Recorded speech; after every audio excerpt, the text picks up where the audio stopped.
This podcast is supported by Music Theater of Wenatchee, celebrating 64 years of bringing stories to life. From show-stopping musicals to powerful plays, the Music Theater of Wenatchee stage is where stories come alive. Now they are writing the next chapter, and you can help make it happen. Thanks to the McQuaig Matching Funds campaign, every dollar you give is doubled, up to $50,000, towards MTW's Riverside Annex expansion project. To support the next act of community theater in Wenatchee, visit annex.mtow.org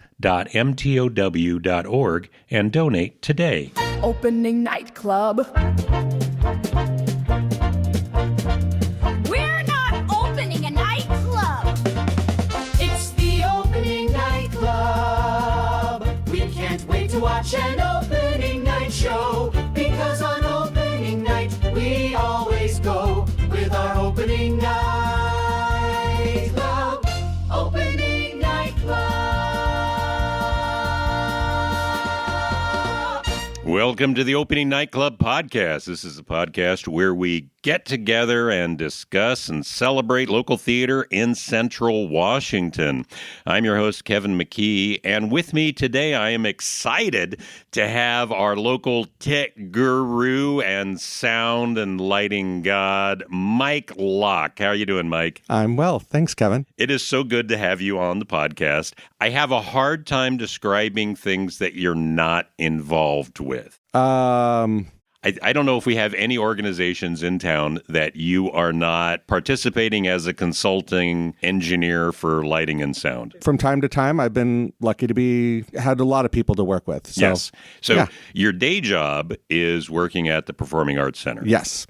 And you seem to be the guy on call anytime anybody's having a problem with anything. Yeah, I'm happy to help. That's probably the best thing, is if you make it this community of helping each other rather than keeping your own thing to yourself. I'd much rather be helping anyone that you can. Yeah. Yeah. I can't think of the times that we've had problems where somebody shows up and they have absolutely no sound experience, and it comes down to, we should probably call Mike. That's great. We can get it straightened out and hopefully back on track shortly. So you've been working with, of course, all of the shows at the PAC. You've been working as designer and technician. I mean, you run the lights and sound. You've got other people that can do that, but you'll design it all. Yeah, most of the shows, I'd say the majority of them, yeah. A lot of the touring stuff comes with some will bring their own engineers or their own design. Some we just pick up from where they come in. A lot of the local stuff I'm designing, along with Kylie Boggs. She's been doing a lot of the lighting stuff and doing an excellent job. I definitely find myself, I like to share it, but I also like making sure I have something to do at a show. Mm-hmm. Some of the ones where they bring their own sound person, somebody else is doing lights, I'm like, okay, I kind of wish I had something to do while this was going on. It's fun, but I have a hard time being a good audience member at those. And just because I always feel like there's something I should be working on. So when you find yourself in that situation, do you find you enjoy the show, or are you just looking at it technically? I don't know if I let myself enjoy the show, because I'm always thinking about, does this need to be done, or what else could I be doing? But yes, when I stop and sit, the symphony performance this last weekend, I performed with the symphony, but I did not perform on the first piece. So 3 of us went upstairs and sat in the back row of the balcony and sat and watched the Young Artist Concerto piece. And I was like, I don't know if I've ever just watched a part of a show from especially up in the balcony. And it was lovely, and she did a great job. So that's awesome. How was the sound up there? Very good. I was actually happy. It's a violin solo, and I heard every bit of it all the way back there. Symphony is known for sounding really good up in our balcony. Okay. I mean, before we did this, we were talking acoustics, and there is something about the way it bounces in. For that symphony sound, you really do want enough room reverberation. So it was great up there. Awesome. Yeah. Awesome. So I know that you are also someone who does go out and see theater. Mm-hmm. That famously you take a group to New York and you see theater. We've done that a couple times now. It's been fun. And so what do you look for when you're going out there? I love seeing how smooth, how easy they make really complicated, complex things look. Marissa Collins is one of those people that's gone with us. And we had a conversation just about the transitions on shows and how if you keep those really smooth and fast and don't let the audience lose their engagement, that's the aesthetic I prefer. Mm-hmm. I was somewhere during the first act of, I wish I could remember which show it was, but she leans over and looks at me and says, "This is what you mean by transitions." I'm like, yes. Mm-hmm. You don't know what's going on. It might have been Back to the Future on Broadway. Okay. Because those are massive sets, very, very different places. I mean, the walls for Doc's house slide on from either side, but there's always just timed right. Everything keeps flowing well. Dance numbers meld into the next set is coming in. They definitely don't take themselves too seriously on that show. One of the gags is there's a dance number finishing and 3 of the dancers get caught in the house. Mm-hmm. And it ends, bump, we all applaud and look at each other, and they're staring at these dancers that are in the wrong scene now. Yes. And they just open the door and let them leave. I saw Back to the Future at the Paramount, and it did seem like it was a show that you remember the tech from probably more than the show. Well, you already knew the show. I mean, if you haven't seen that movie, yeah. But yeah, you remember how did they do it and get between it. And then some production numbers and some, oh my goodness, what is going on production numbers, but still well pulled off. Yeah. But yeah. Well, and the way that they could get that car to just appear on stage. I think probably you and we knew it was coming. And so we're like, how are they going to do this? And still, I was impressed that they could get that on stage basically in the dark. Lots of haze, lots of keeping the light to where you want it to be so that your eyes can't see what's behind it. And they would also flash the lights facing the audience just to kind of blind you for a short period of time so they could do the complicated stuff. The whole full Monty ending there, yes. That's right. Yeah. Yeah. No, it was really good. When you went to New York, did you happen to see maybe Happy Ending? Yes. Okay, because that one I'm kind of dying to see because they have the changing proscenium, basically. Yeah, it's a lot of scrim and projection and light on scrim. We were balcony and a little off to the side. I still felt pretty good about it. There's a lot of talk that you have to be pretty straight on for that show to work well. That would make sense. I was okay with it. We weren't obstructed view, but we weren't dead center. Their rooms are just kind of boxes that come back and forth. Everything just intricately put together. They've also had some great videos they've put up of their stage management working out of a dressing room. I mean, there's only 4 actors on the show, so they had dressing rooms. So the stage manager is watching multiple screens, has all their cue light buttons, all their comm. They do some of the playback themselves. They have a QLab redundant system in there. But yeah, the amount of automation in those houses moving back and forth, stuff goes on with the floor. That'll actually be interesting seeing how they tour it. The bedrooms, I understand, but you can't tour traps very well. So the lifts and things that come up and down through the floor we'll have to do a little differently. So do you find that stage managers don't need to be backstage anymore? Yeah, I like your show color stage manager concentrating on the show. And oftentimes keeping them a little away from the actors is helpful with that. Your ASMs can be your communication devices. Hey, this is going wrong. Hey, so-and-so is sick and they're not making it through. We've got to swap out.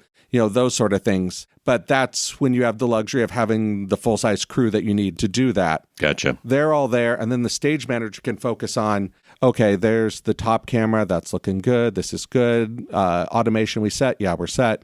That on the show and not so interpersonal during that run of the show. At the PAC, do we normally call from the booth? Yes, but not exclusively. Okay.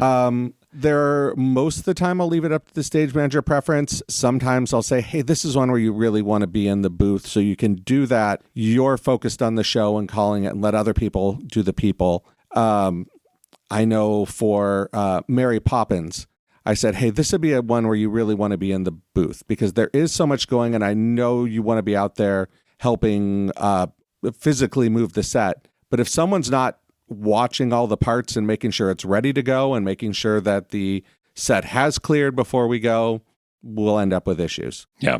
So. Okay. So I don't know a lot about your background before you came to Wenatchee. So what is your background? How did you get into theater tech? And have you always been a theater kid? Have you been on stage? Have you been an actor? Well, yes. In third grade, I was a flying monkey in The Wizard of Oz. Really?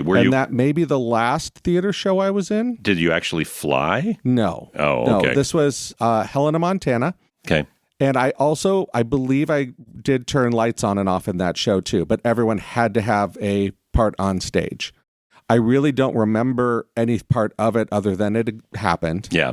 But no, I've been a music person. Okay. So I started band in 5th grade, clarinet, then learned sax. In college, I added bassoon, which I still play in the Wenatchee Symphony.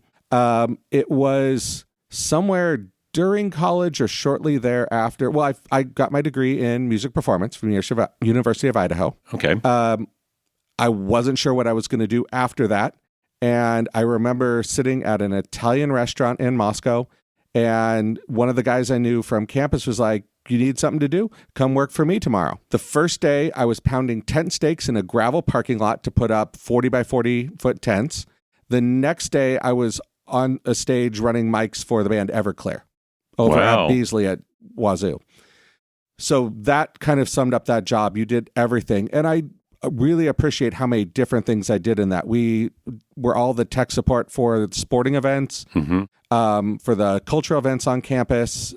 We took tables and chairs all over campus and the area.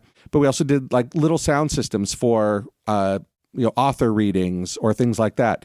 So you really got comfortable with, okay, 2 speakers go into the amp goes into the mixer, here are the 2 microphones, run everything. Simple, set it up, take it down, put it back. But then all the way up to the Lionel Hampton Jazz Festival. So we had big stuff set up and lots of artists coming through. And I did monitors for Bobby McFerrin one day. And, a lot of really cool folks to see come through and experience. And so you started doing live sound. Yeah. And then at some point you transitioned into theater. How did that happen? I remember doing my first lights for theater was one of the music professors said, "Hey, I did the music for this, to put music to a poem and we're putting it on at the theater in town. Can you come and do the lights for it?" I said, "Sure, I can figure it out." And I literally had the manual sitting next to me figuring out how to program the board. The professor from the dance department came to the show and looked over and he knew me and said, "You know how to run the light board?" I said, "Yeah, I figured it out." You never say yes to that question. I know. And he said, "You want to come to our next show?" So then I got a gig doing that. I'm trying to remember the timing. My wife, Andrea, went through the dance program at Idaho, and I'm trying to remember if I have to imagine we were together at that point. But anyway, either way, I still knew Greg and got into that. After working at the university for a number of years, our department had gotten larger and then they shrunk it and 3 of us were laid off. So at that point, I wasn't quite sure what I wanted to do. And my brother-in-law had just gone through the theater department at the University of Idaho. And he said, "You should go over there, talk to them, do a degree there. I'll just give you more background." So I said, "No, I don't want to do that."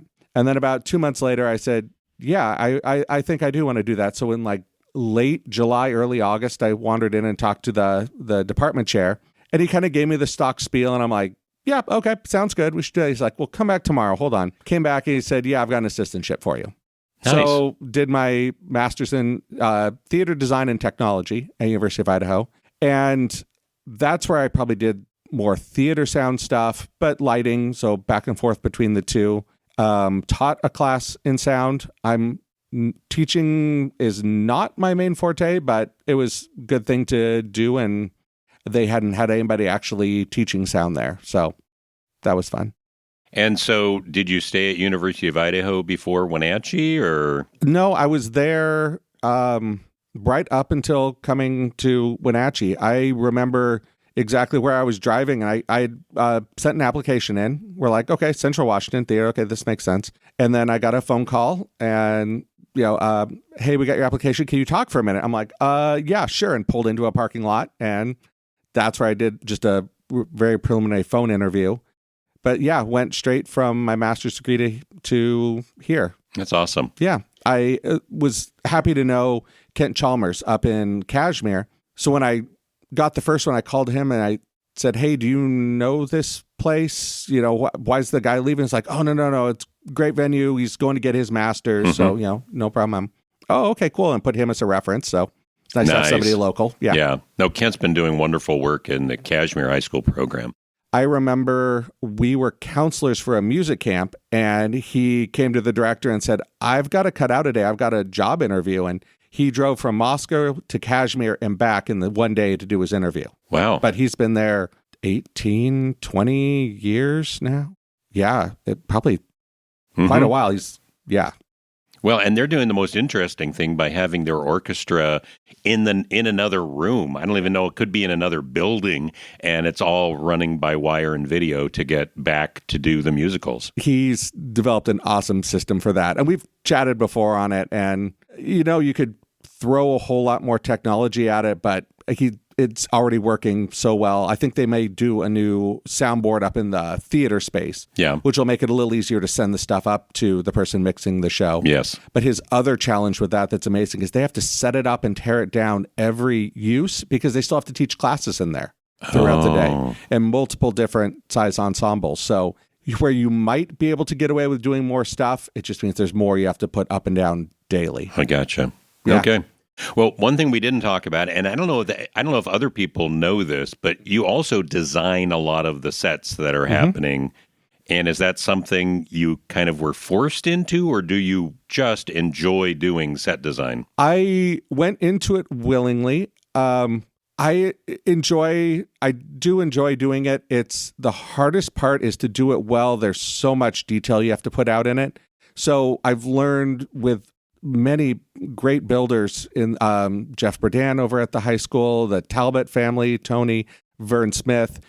Everyone works a little differently, so they have like a different level of detail in giving it to them. But they're all such great people to help put it together. Vern is just a genius of a guy and likes to work things out. So I like giving Vern a problem, and he built the carts that moved around for Newsies, the double-decker carts, and on Aircasters, he built Aircasters himself, which is just crazy, but they're fantastic and still in use for stuff. He saw the show and said, you didn't tell me how it's been used. I would have done this and this to make it easier to move them around and that. And I went, you're right. I probably should have, instead of giving you a specific set of plans, I should have said, here's what I needed to do and make it happen. Vern is a solutions guy. Yeah. And there's a lot of people where if they're presented with something, they'll go as far and they're like, I don't know what to do. But he's the guy that actually loves getting to that point, I think, so he can figure something out. Yeah. And then some folks, I give them a drawing with how to build it down to the links of every cut. Other folks will just, here's what I wanted to move. Here are the dimensions. Here's the parts that I care about. How you build these walls. I don't know. See what's in storage. See how you want to do it. Please make them 10 feet tall, and I need a window there. So what are the shows that you haven't done that you'd love to design? I've done Les Mis twice at high school level, but I haven't designed a set, and I have a vision of a set for that in my head.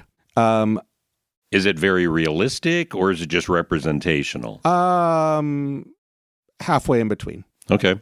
It's definitely, you're going to have some of the walls that look, but I think that one's done. You're pretty much in the same space most of the time. At least it's a little bit more of a unit set with smaller stuff coming on and off. That would be a fun one to do, but it's a challenging show to have the people for. One that we've talked through a few times is possibly Noises Off, but I want to do it on the pack stage and move the audience, not spin the set.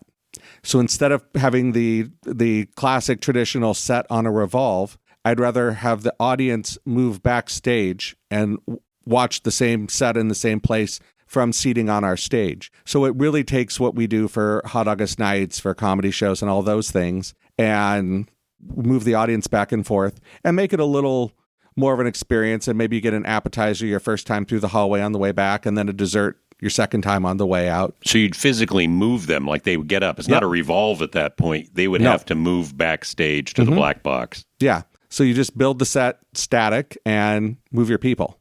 Wow. Yeah. Do you think you have enough room on the stage to do it? I bet for 160 to 200 people, yeah. Okay. So you're not doing a 500-seater or even our main floor's 380, and I don't think you'd do that. But you'd have to build the set like all the way out into the thrust. yes, I know. I've thought about it a number of times. And just as I'm working on some other drawing, I'm like, well, if we were to do it for this, but we've got so much seating riser stuff now, or stuff that I can turn into seating risers pretty quick, that, I don't know, it seems like just a unique way to do it and something a little different. I definitely, if I can find a way to not exactly copy the Broadway, that's great. Different shows kind of require different things, and it's fun to bring your own idea into it, definitely. That's awesome. Yeah. I know that the Pack has been building lots of interesting sets. We've got a Revolve. We have all the stuff for the thrust that we can even do. I'm not sure what we call it when we have the walkway around the front and we have the orchestra down below. So all of that is now, you keep it in storage. I'm assuming you've got to figure out how to keep that we do organized. We have a storage, pretty good sized room just right out of our back door off the alley there. Some of it stays. I'm really into building from stock pieces. So we built 2 more. I think we've got 10 or 12 4x8 decks. We have 20 some Triscuit decks. They're a 4-foot by 4-foot stressed skin platform. So they're 3/4 ply over a plywood frame, and they're use a lot of glue and screws in construction, but they're incredibly strong. Like on a 4x4, we put 6 of us standing on it, and it doesn't move at all. So most of our sets we're building with that, because you can build stud walls, which are simple and pretty cheap to build. Put the Triscuit platforms on it, and you've got a great second story quickly. Perfect. We've got 20-some, and Wenatchee High's got about 40, so we are happy to loan them back and forth. They all have P's or W's on the sides of them, so they're easy to figure out. Where they go. Yep. Okay. Have you seen the show that goes wrong? Yes, we saw that off Broadway in New York. We actually saw that one twice. So what do you think? Is there any chance we could build that? Sure. It's definitely got a lot of challenges, but yeah. Without destroying the stage. Yeah. I would, so much of it, you feel like you want to make it work in Riverside, but you need that second level. So I think the height is just going to kind of throw you off. It's absolutely possible. It's a lot more metal work. I think that makes it possible than we typically do. But we definitely have people that are capable of that. And also, it's about the performance. There are sets out for rental. So that might be an option too. Okay. We've done that a couple times for shows. And it just depends on where do you want to put your resources, and can I build this from stock, or is it too specific? Working with Stage Kids a year ago, they rented a set from Mary Poppins. I think that was probably the right choice, because that's a beast to build. So it came in and out, and other than really wishing for a little better directions, we figured it out. So what are the shows? Let's go outside of set design. What are the shows you want to see on the stage?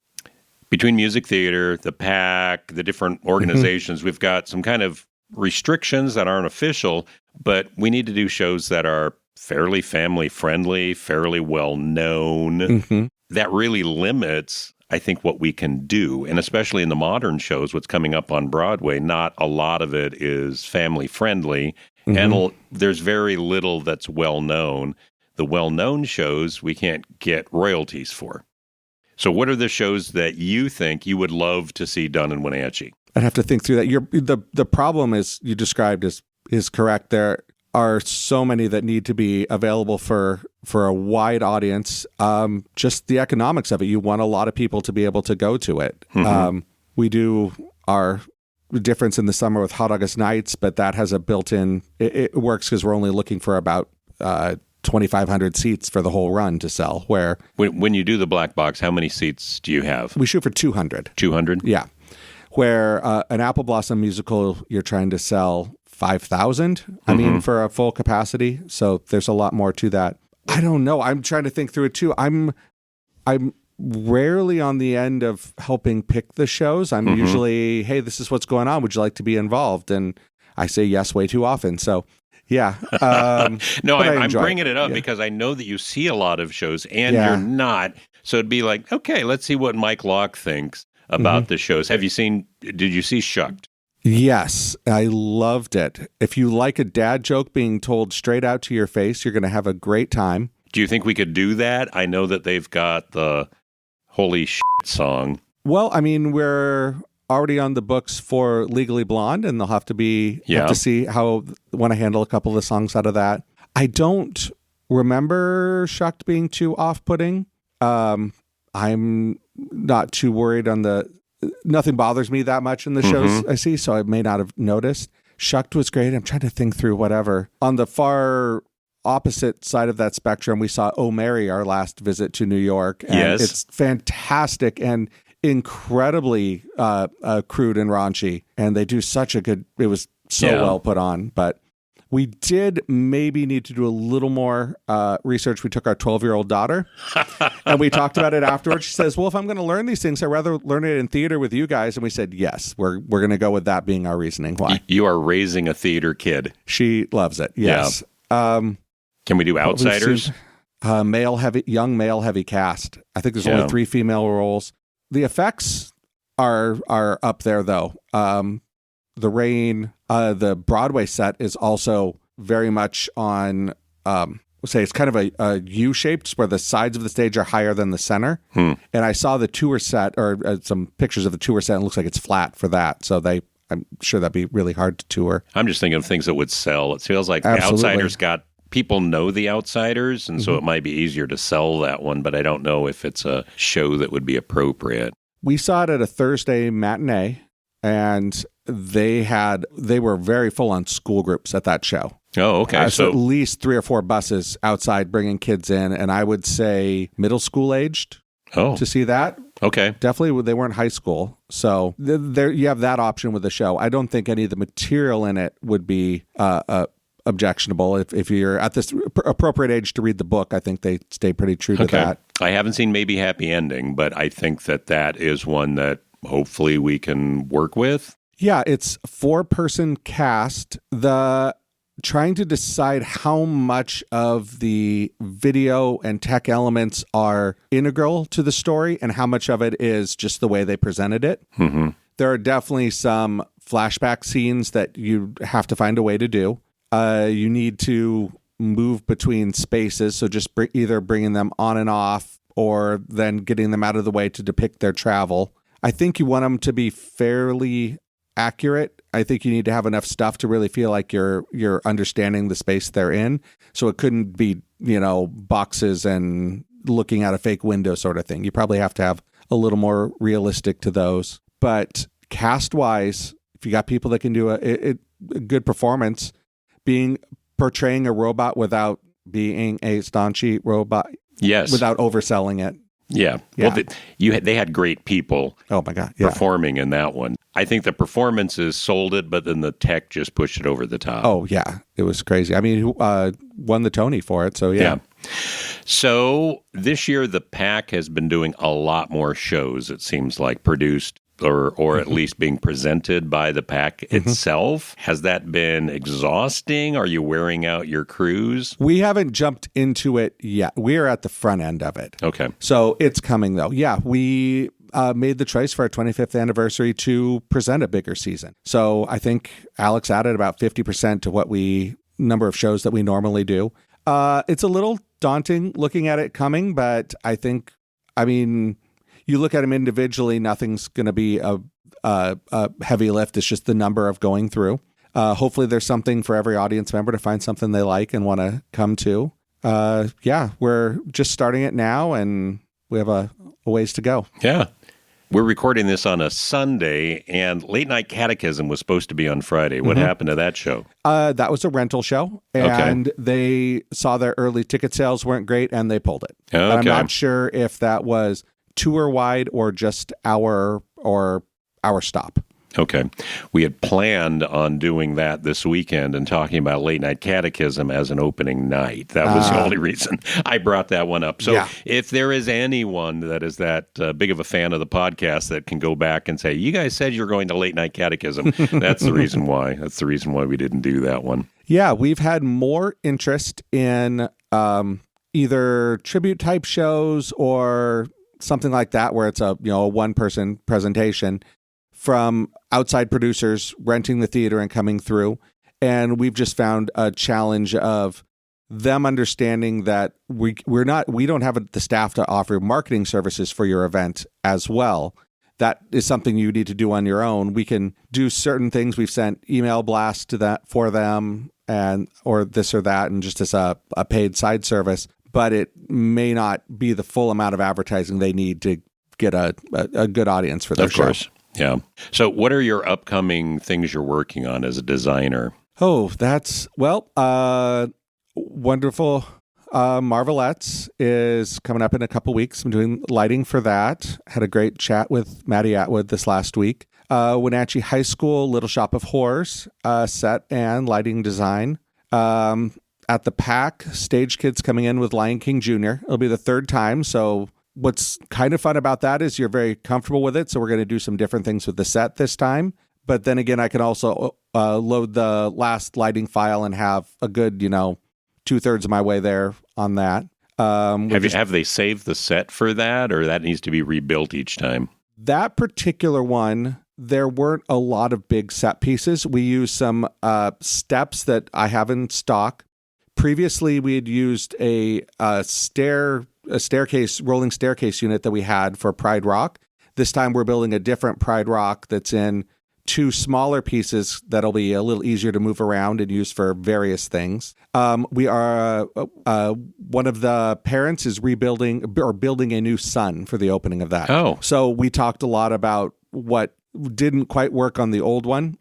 It may have lovingly been called the bacon because it looked more like strips of bacon. It didn't quite turn into a sun. So he's building a pretty big piece, and I've just given my input on how to do the rigging for it and how we'll get it set up when it comes in. So that'll be pretty fun. That's awesome. Yeah.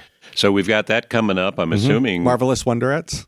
And a Little Shop, we're in rehearsals for those. Those are coming up really quick. Yeah. I will see an Act 1 run of Wonderettes this week. Act 1 and Act 2, they're going to do this week. Little Shop, they've been working on music and just started blocking. Yeah. So a little bit before seeing that, but they're off and running. The Wenatchee Nutcracker has started rehearsals. That one, we try to do at least a little something new for it each year to help it keep growing. But that's a especially fun one for me because my wife's a choreographer and all 3 of my daughters are in it. Oh, perfect. Alice has been in it since she was, I think, 8 months old. Her first time she got carried on the party scene.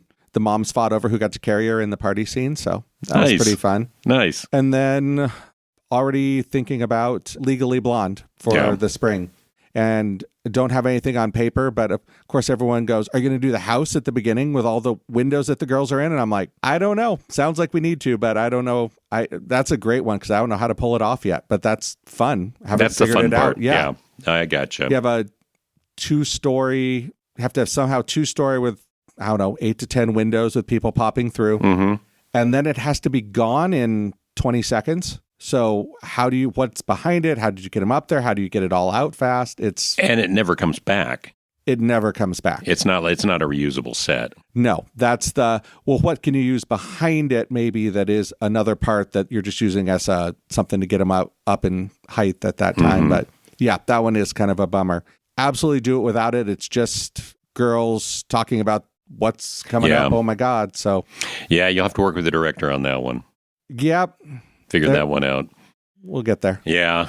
Okay. Well, Mike, it has been so good talking to you. Oh, thank you. I hope everyone listening to the podcast realize how lucky they are, first off, to have you in town and that you're so generous with your time and that so many of the shows that people are going to see in this area, the tech, which is really the thing that most people, they only notice when it's bad, but most of the tech is unnoticeable because of Mike Locke. So thank you so much for everything that you do.